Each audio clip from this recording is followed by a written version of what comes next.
Nous sommes au centre historique minier du Nord-Pas-de-Calais de Leward, un lieu de mémoire de l'industrie du charbon en France et le témoin direct des grandes grèves qui ont touché le secteur en 1948. Dans le bassin minier du Nord-Pas-de-Calais, plus de 200 000 mineurs travaillent dans les différents sites d'extraction. Sur les 270 ans d'exploitation, à peu près 2 milliards de tonnes de charbon ont été remontées du fond dans la région Nord-Pas-de-Calais. Une production exceptionnelle qui a permis de redresser le pays au sortir de la guerre. Pour ces efforts, les mineurs sont récompensés par une série d'acquis sociaux, mais en 1948...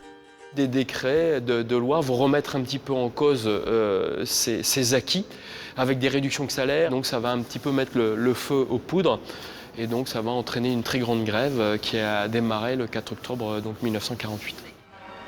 Le mouvement est très suivi avec 90% des mineurs qui votent la grève. Voici 3 semaines déjà que la production française de charbon se trouve presque complètement annihilée par la grève des mineurs.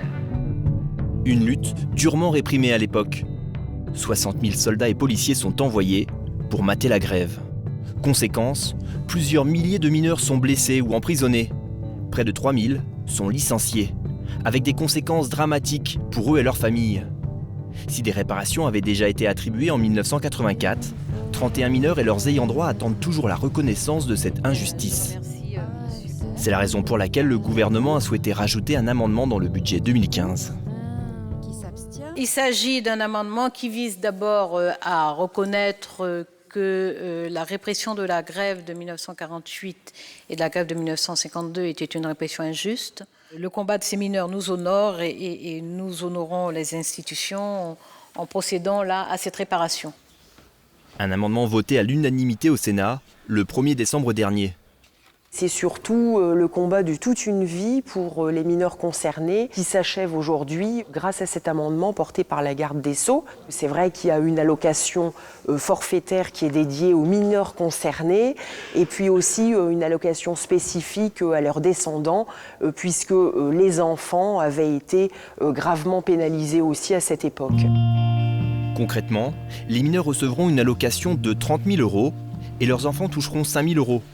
Une somme que certains souhaiteraient plus importante. C'est un premier pas important, mais qui n'est pas suffisant parce que lorsqu'on connaît les préjudices subis par les mineurs, on voit qu'on est très loin de la réparation.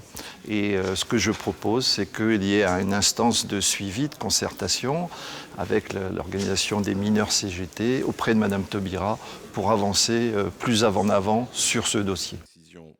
Lors de son passage au Sénat, un amendement concernant le devoir de mémoire dans les écoles a été ajouté et adopté par le Parlement.